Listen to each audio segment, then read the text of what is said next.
Welcome to Boilers Extra. I'm Nathan Baird from the Indy Star. Sam King from the Journal and Courier. Just finished. Both of us did. Neither of us made the trip to Seattle, and I don't think that was money not well spent at this point. Washington beats Purdue 49-13. Was that the most disappointing? I don't think that's the most disappointing loss because I don't think it's a game that Purdue probably ever really had a chance to win. But I think that the Rutgers loss, the Minnesota loss, those are the most disappointing losses of the season. But I think that's the most disappointing performance of the season. That was just fair. flat. That's the most lopsided loss of the season. So yes, when you look at it that way and you realize that this team just played Ohio State in its last game, I would agree with your statement there. Go ahead. I know I cut you off. No, that's where I was going with it. Like 2 weeks ago, I thought got a lot of respect for how they fought Michigan. That they could have won that game. So you could put that, I guess, in some ways on the disappointing loss list. And then even last week, they weren't threatening Ohio State, but under the circumstances and considering that talent disparity, thought they acquitted themselves pretty well. And this week, I thought they were just kind of uninspiring. There was not the same spark offensively. I don't know if the two quarterback approach played into that at all. There was no real offensive creativity until one example late in the game. They're already down 35-0. There was multiple examples of just really immature behavior. And as much as there has been, people always say discipline when it comes to penalties. And Purdue's had penalty issues this season. And I think people look at it as, well, you committed a penalty because you lost your head. I don't know. Most penalties happen because you got beat on the play. Most penalties happen because you are behind your receivers getting past you, a pass rusher's getting past you. That's how a lot of those penalties happen. It's not discipline the same way. Unsportsmanlike penalties are discipline. That's just like adult discipline. Miles Slusher walked up the sideline, drawing a flag, which would on a play that would have forced Washington to kick a field goal. Rico Walker, I don't know what he thinks he's done in his career to talk this much trash. Really, you could say that about Purdue's whole team. Getting two unsportsmanlikes on one drive and getting thrown out of the game. And listen, we only know, I don't know, Washington was talking too, but I don't know in the history of football when the less talented team has taken the bait and it's worked out for them. And I thought that was an example of tonight, that like a team that was already on an uphill battle talent-wise for a game like this, a matchup like this, only made it worse on themselves with how they acted. Yeah, the Slusher thing really baffles me because it was still a contest at that point. And you get the stop, you're going to force a field goal. And instead of being like, okay, I made the play, walk off the field, he walks up the sideline on Washington's side, looks like he starts talking to players on the sideline there. And, if he did that from afar after making the tackle, that's one thing, but to walk towards them and you're just asking the officials to kind of follow you and throw a flag on you. That was, pretty disappointing. You could see on the game on TV, Barry Odom kind of was mentoring him, had his hands on his shoulders and was talking to him. But, that's a situation that you would say is a learning moment, but Miles Slusher has been in college football for 5 years. So he's got to know better. Rico Walker, still a young player, but also like, not that what young. Are you doing? By that point, you're down. What is it? It's 42-3 at that point, I think, when he gets ejected. So there's no reason you shouldn't be talking at all. You're getting your butt whipped on the road. And, at that point, you just need to take your lumps and go home and just try to salvage whatever you can out of the rest of that game and take some momentum in some way, shape, or form. And instead, you have this nice drive, but you keep hurting yourself with penalties. Ultimately, a 53-yard field goal looks nice in the stats, but, maybe it's a touchdown. It doesn't matter in the final outcome, but you're really hurting your whole team when you do stuff like that. Coaches have a lot of things they have to weigh. I definitely understand that you have to do what's best for the entire team. And there's other guys out there counting on the best players being on the field in order to make sure that their contributions help you try to win a game. I don't know why Miles Slusher went back in that game. I thought that was a moment for Barry Odom to say, this is a message that needs to be sent. There's something more important than this battle that's going on right here this night, that they were already rapidly en route to losing. There's something more important than, whatever Miles Slusher is trying to put on film here in the last couple games. I don't know why you wouldn't just yank him and go with younger guys at that point, at that position, and send a message. Easy for me to say, but from my perspective, that's what I would have done. The refs didn't give them a choice with Rico Walker. We went to the locker room pretty quickly. Let's talk about the other in and out, substitution in and out of the game that actually mattered in the outcome. I don't know. I had been asking for a couple weeks if people listened to the press conferences. I think I asked Josh Henson 2 weeks ago. I asked Barry Odom this past week, why not let Malachi Singleton play let him run the real full offense. Don't just do the package. Like, you've been using him extensively with that package. He makes an appearance in every game, a couple usually. But why not let him come in and just run a conventional offense? And 2 weeks ago, Josh Henson was kind of, I wouldn't say dismissive, but hey, Ryan's our starter. We're going to do what we think gives us the best chance to win. Barry Odom said something similar this past week, though did acknowledge that Singleton was doing more than he had. And then this week, Singleton's in there for the second and third series of the game and ends up playing more than Ryan Brown, partially because the offense operated better with Malachi Singleton in the game than it did with Ryan Brown in the game. I think they finished with 14 first downs, and unless I miscounted, I think only one of them was with Ryan Brown in the game. Yeah. So it might have been two. I think it was only one. Either way, it was no more than two, I'm pretty sure. So what do you think Purdue should do against Indiana in 2 weeks? They now have, on one hand, you still have the unpredictability on your side, and using them both can create issues for a defense. They're not that drastically different, but they're somewhat different. Or do you just say, all right, now we got 2 weeks to build off of Malachi Singleton having a better game today. Let's use 2 weeks to get him prepared to be the quarterback against Indiana. Yeah. The reason I thought Singleton might get some run in this game was the element of surprise. You're facing a team that hasn't seen him a whole lot. Ryan Walters clearly knows what Ryan Brown's capable of because he coached him for 2 years. And when Singleton came in the second series, though, I was kind of caught by surprise. I was like, wow, that was quick. Are they going to alternate series, kind of like Purdue did at Northwestern a couple years ago with Ryan Brown and Bennett Meredith? And then Singleton came out for the third series. Somebody had asked me on Twitter, is Ryan Brown hurt? And I was like, no, I don't think so. And then he came back out in the next series. So I was like, okay, he's apparently fine. They're going to rotate quarterbacks. And then it was back and forth. But Singleton, you're right, had established himself throughout this game to be the better quarterback. Ryan Brown made an ill-advised throw in a triple coverage that should have been picked off. And then on the same drive, does get picked off. And after that, it kind of was the Singleton show for the most part. He played, I think, most of the fourth quarter, if not all of the fourth quarter. And move the offense, but it was out of reach at that point. Now moving forward, you've got 2 weeks here to decide what you want to do. And I really think you've seen what Ryan Brown can do over now 11 games. If it was me, I would let Singleton go out there and start a game and see what he can do. And you're a heavy underdog. You're playing a team that's probably going to, win handily and go into the Big Ten championship game the week after that. Just let the guy go out there and start the game and see what he can do, see what kind of mojo he can bring. I should say also the other factor in how many snaps Singleton played was once this game got out of hand, if Singleton hadn't been alternating reps earlier, at some point he would have just taken over and played the rest of the reps. Right. You would have put the backup in. So that was also a factor in how much he played. It wasn't just the execution of the offense, but the offense was bad no matter who was in there. But it was better with Malachi Singleton in there. That was a low bar to clear tonight. I'm not even really trying to rip Ryan Brown with that. It's just the whole offense didn't inspire much of anything tonight. I think some of that is a credit to Washington. It's one of the other worst parts of this for Purdue is that there were ways that they looked uncharacteristically bad in this game. It wasn't uncharacteristic that they lost, obviously, but they looked uncharacteristically bad doing it. And then now, Ryan Walters, who you're still paying, is the one who comes away looking like the defensive genius or whatever tonight, because he took a top 40 defense and made it a top 25 defense and beat a team that's pretty limited offensively tonight.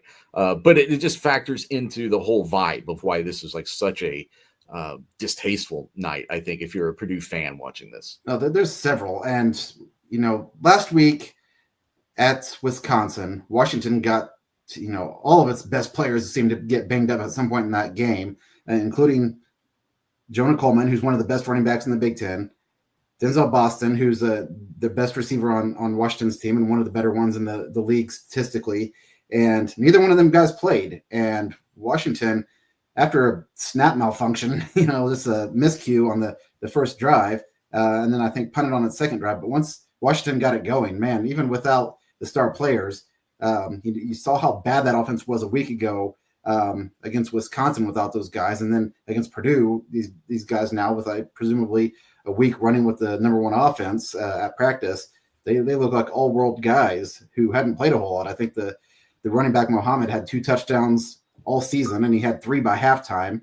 And the receiver had 2 catches this year who had like 90 yards on 2 catches today. Just guys stepped up and filled roles, and you always hear the next man up mentality. But Purdue's defense had been kind of trending in the right direction here, I think, the last few weeks. After that Rutgers game, that was, like we mentioned, heartbreaking, but at least it was a good Rutgers offense that Purdue struggled against. And then it plays well against Michigan, plays as well as you could expect it to play against Ohio State, and then come out and just get pummeled by a team that made its own mistakes. Had the fumble, like I mentioned. They also had a bad snap at the 10-yard line that ends up being a first down completion because the receiver is on the other side of the field by himself. So I thought this was a step back for the defense, and even more disappointing given that some of the best players on Washington's offense didn't play. I also like how people get to see that how much we dress down when we're just watching these games from home. Newcastle, Indiana. I thought the way this game started was such a bad omen for Purdue. And I wrote in my little likes, dislikes thing that I posted as soon as the game ends on IndyStar.com that if you ever thought that the term complimentary football was some kind of coach speak cliche, man, did this season prove you wrong. Like this is I can't remember it again now who it was the Hammer and Rails guys maybe, or Boral Sports. I can't remember who did. One of those sites had the list of like what Purdue has done immediately after a takeaway this season. And even for an offense as limited as Purdue, it was pretty astonishing how little they've done with the ball after a takeaway. And it happened again today. Like they have all the momentum early on. They get that fumble recovery, bad snap recovery. Breon Ishmael, who had another nice game, I thought, or had some nice moments anyway, had a TFL later right before that Miles Slusher penalty. But they can't do anything with it. They can't get any points out of that. They at least punt and pin Washington, and then the defense makes another stop, and then they get the ball back around mid, like good field position again, and they get no points out of that. And really at that point, I was like, well, they're not going to win this game because you just can't keep giving. And then right after that was when Washington had like a really big gain. A guy made an insane one-handed catch. So yeah, your best receiver isn't playing, and you got a guy out there making catches like that. It just exemplifies the talent disparity between these teams. And once it just didn't seem like there was any chance for, like, those are your opportunities. If you don't capitalize on those opportunities, they're not coming back, and your opponent is talented enough that they're going to start making their plays. And once he caught that one-handed catch, everything was going Washington's way. Yeah, and penalties, which we mentioned on Sportsmanlike, that fumble recovery at the Washington 42, the second play of that drive is a 4-yard run by Antonio Harris. So Purdue's at the Washington 38, and it's third and 6, and you get a false start. And now you're behind the sticks, which is something Barry Odom has said all year long. You can't get behind the sticks. You got to be in third and manageable, and you took yourself right out of it. The play design was nice. It should have been a completion to Nitro Tuggle, but he slips and falls, and it's an incompletion. And then, you have to punt. And then that was the deepest Purdue got into Washington territory until the middle of the third quarter when, as you mentioned, ran the reverse to E.J. Horton for 20 whatever yards it ended up being. And at that point, like, you're down 35-0, and that's when you run that trick play. Maybe that's something you do on that first drive and get down in the red zone and give yourself a chance to have an early lead. The timing of calling that play was a little bit, I just didn't kind of understand the timing of it being down 35-0 to call that play. But at this point, I guess empty the playbook this late in the year. I don't have a problem running that play there. I just didn't understand. And I was just like, as you might expect, kind of just really wrinkling my forehead. The earlier situation where they had 3rd and 2 near midfield, it were 4 down territory, clear 4 down territory, and they did end up going for it on 4th down. But 3rd and 2, and they just run a draw, or whatever it was, with Malachi Singleton. Or I remember exactly what the Harris. They hand off to Harris. That only gets 2 yards.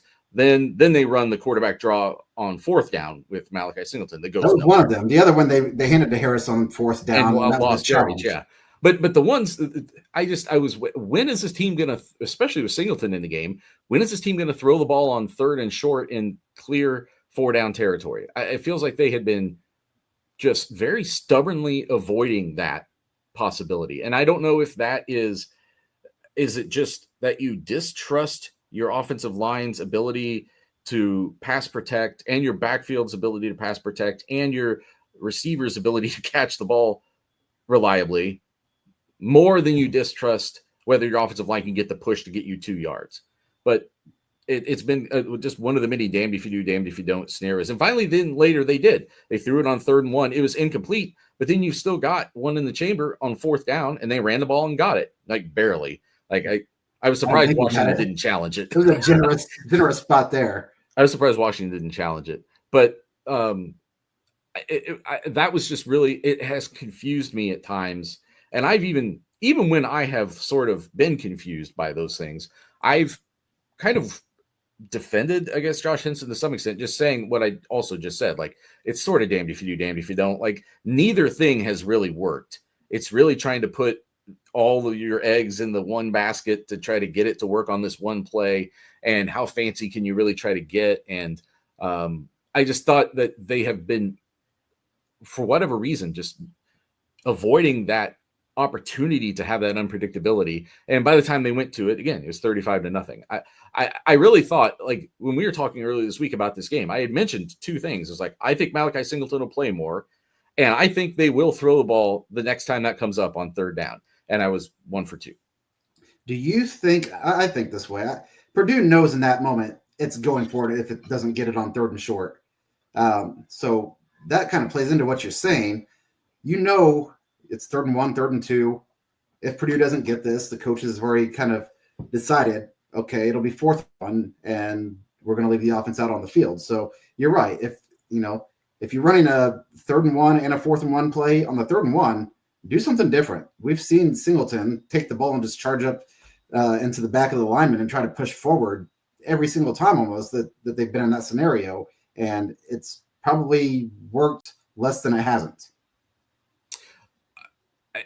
It was really stark, the contrast tonight between, Washington ran 2 flea flickers in the first half of this game, and Purdue was doing like nothing creative. And for a team that early this season was taking chances and was being creative, especially with the way that it got the ball in Ryan Brown's hands, when the quarterback play is not working, the conventional stuff, you've got plays in your playbook to get him the ball. You don't have Devin Mockabee to throw him the ball anymore, which may be a factor there. I don't know, but I just thought there just wasn't as much like life. It felt tighter than it needed to be, and it wasn't working. And Washington was eventually able to really take advantage of that and pull away. I guess we should talk about this game more, though, in terms of what's next. And not just what's next, it's the bucket game in 2 weeks. So I guess IU has to prepare for 2 quarterbacks more than it would have. We'll see what Barry Odom says after this game. We were not either one of us at this game, obviously, and we don't get to talk to him again. We're not scheduled to until a week from Monday. So the week of the bucket game. But I thought this was exactly what Purdue couldn't afford to do. That it couldn't afford, after making those steps forward, I thought the best it could realistically hope for. You could have stunned a team like this. You almost did it to Michigan. But realistically, you're just trying to put the best possible optics out there for this final month of the season. And they did okay in the optics the past 2 weeks. This was not good optics. This was bad optics in almost every facet, and it's not good Barry Odom was already talking about how important roster retention is going to be. This was not a step forward in kind of the atmosphere, I think, around the team, I wouldn't imagine. And it's just, most importantly, the people that you need to bring in from outside, the people that you need to, you have examples on this roster. We already mentioned Ishmael. I think CJ Nunnally, you and I were having a little debate there about on text during this game. Like, I think CJ Nunnally might be their best defensive player. And that's a guy they went in the portal from the MAC and brought him up, and he's been really important and impactful. He had a couple TFLs tonight. So they know how to identify those guys and bring them in. They're just not doing it in abundance enough. And I think in order to do that, you sort of have to show yourself competent at a different level to make sure that you attract those guys. And maybe they still can, but tonight certainly didn't help. No, and that's one thing that as the season gone on, and once it got past that Rutgers game, we kind of knew Purdue was going to finish 2-10 without a miracle, and then almost goes out and beats Michigan in the Big House. So maybe we weren't as smart as we thought, but or maybe we were, because Purdue's probably going to be 2-10. But you just wanted to see Purdue be competitive down the stretch, and Ohio State 34-10. It wasn't a close game. Ohio State was on cruise control, but I thought Purdue showed some real promise. Just the fact that it went out there against a team of that caliber and competed as well as it could with the talent differential between the two programs. And then you turn around and you're like, okay, Washington, not unheard of that Purdue could go win this game, especially seeing what Washington did last week. And then knowing some of the best players on Washington's offense weren't going to play, and you suffer your most lopsided loss of the year. It was really the first time all season long that I thought that Purdue just kind of,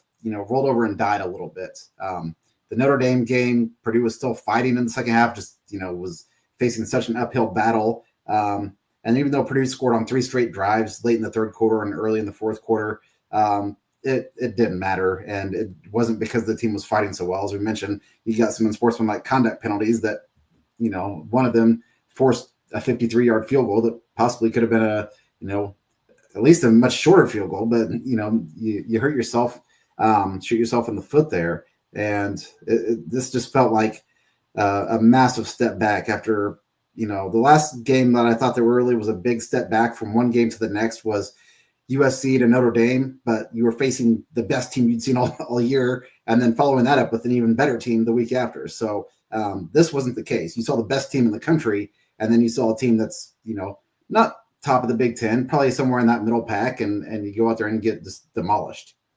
Yeah, I mean, I think Washington, the other thing that happened, and we talked about this early in the week too, was that this happened a year ago. Purdue plays Notre Dame the week after it loses to Northern Illinois. Like, you would much rather be the team that catches somebody napping than the team that plays somebody who just got woke up. And Washington had just gotten woken up by going to Wisconsin and losing. And Wisconsin not having a good season. I think they're 3-6 maybe today, after today, or something. 3-7, I guess, maybe after today. I'm not sure. But a losing season, but was able to beat Washington. A season of turmoil, and yet they still beat Washington. Beat that team that was as good as it looked today. So, and on top of that, I'm sure that there was some inspiration. They, for as much as Ryan Walters had a rough 2-year tenure as a head coach here, he's always been liked and appreciated by his players, I believe, as a defensive coordinator everywhere he's been, or at least the majority of the players. And from people we were talking to in Las Vegas, it sounded like that was the case again at Washington, and they hadn't even started playing games for him yet. So that part of the inspiration might have been there a little bit, but still, I think even with all of that taken into account, it was just the performance, and I think just the kind of the lack of sort of the class. I don't know what word I'm looking for there. That Purdue had showed even when losing to more talented teams throughout this season. Yeah. So kind of going off your point there briefly, I talked to Ephesians Prysock, a defensive back for Washington, at Big Ten Media Days, and he was talking about how, Purdue let Ryan Walters go, and it's our benefit, and we all love him. He's this, great coach. Everybody gets along with him and whatnot. And he's the guy who got the unsportsmanlike conduct penalty for looking at Purdue's sideline and doing the throat slash sign. So when he did that, I was, I thought, okay, he's sending a message from Ryan Walters like, hey, like, Yeah. You let me go, and now you're going to pay for it, type thing. But I wouldn't say a message from Ryan Walters. It might have. I think it was a message on behalf of Ryan Walters, right. who may have probably not. It wasn't ordered out by the defensive coordinator. I think it was just like letting Purdue know, like, hey, this is for our guy. So, it was a stupid penalty, but I think it was just a point made more than anything right there. So yeah, I thought DJ Horton had an all right game. Had some moments. We'll see about quarterback. I'm really curious about that. I think that it's just the plain truth of it is that Purdue had to be better at quarterback in 2026 than it has been in 2025.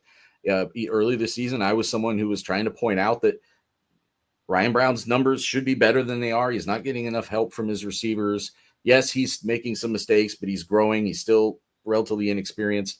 At this juncture of the season, though, I didn't see any reason not to give Malachi Singleton some more run. See what you actually have with him against the number one defense other than your own. And now they have this new set of data. And it wasn't like Malachi Singleton. You cannot come out and make this and talk about this as if Malachi Singleton was like charging him up and down the field. Like that didn't happen. No. It was a bad night offensively overall, but it was better with him on the field. So how will they handle that? How will they address that in the next 2 weeks? And what does it mean for not just the last game of this season, but what does it mean for the off season? What does it mean for where those two guys are positioned relative to each other, how they see their futures, what Purdue does in the portal, who it's looking for in the portal at quarterback? I have to assume they'll be bringing in possibly, again, multiple quarterbacks in the portal. I'd be surprised if there wasn't at least one because there's probably going to be some attrition. It does. You would have hoped to get to this part of the season maybe and have had somebody step up and answer that question. And instead, there's just a big question mark at that position, I believe, heading into the offseason. Well, they're both sophomores. And in this day of college football, you're not going to bring back two what you perceive to be starting caliber quarterbacks in the same class and say, hey, come back and compete in the spring for the starting job, or stick around for another year. I think one of those guys at least probably entertains what kind of options are out there after the season is over. Everybody they brought in last year still had eligibility for the future, right? Like everybody was fairly early on in their careers. Even Bennett Meredith has time left, so. Yeah, but it's a position that you're right. I think you need an upgrade, but you also need to see Malachi Singleton, which was kind of what tonight was about. You need to see him extended reps and running the offense versus coming in and doing jumbo package or whatever kind of unique scheme they put out there with him on the field. And now, I think that you're going to see more of that. If you don't see Singleton exclusively, I think you're going to see him play quite a bit against Indiana as well. But that's a 2-week topic that we'll have. EJ Horton was Purdue's leading rusher tonight. He only had one carry. Purdue averaged 4.2 yards per carry, sack adjusted, actually 3.3 if you take in the sacks, and he had a 31-yard run. So that tells you right there how bad this offense was today. And never should your receiver be your leading rusher with one carry. But Purdue's 2-9 going into the bye week here, and probably a lot of work to do next week to figure things out with one game to go. Absolutely. And I'll be interested to see, they've got a couple guys that they have still been calling out, but not out for the season. Denylin Morissette and George Burhan. They are listing other people out for the season now, including Chauncey Magwood, who is a guy who was just listed as being out for a long time, a large portion of the season. They finally have pulled the trigger on that. So could either of those guys play against Indiana? I think you saw ways in which they need more offensive spark all season, and it's specific ways where having that tight end threat would have made a big difference for this offense, and it was just never there all season. And they've treaded water to some extent without it, but tonight they sank pretty significantly. We'll wrap it up there. He's Sam King. I'm Nathan Baird. We'll be at Mackey Arena Sunday night, because we don't have to fly there. and we'll be watching Purdue basketball against Akron. We will be, I will be in the Bahamas next week. Thanks for letting me fall on that grenade, Sam. I'll try not to let well, you I get to down. go to Omaha, Nebraska, so it's a fair trade-off. So yeah, and then the week after that, we will both be there for that entire Friday of the bucket game and Purdue against Eastern Illinois. There's a lot of stuff coming up, and then obviously everything that goes into the off season. But thanks for joining us, and we will talk to you again very soon, as in tomorrow night.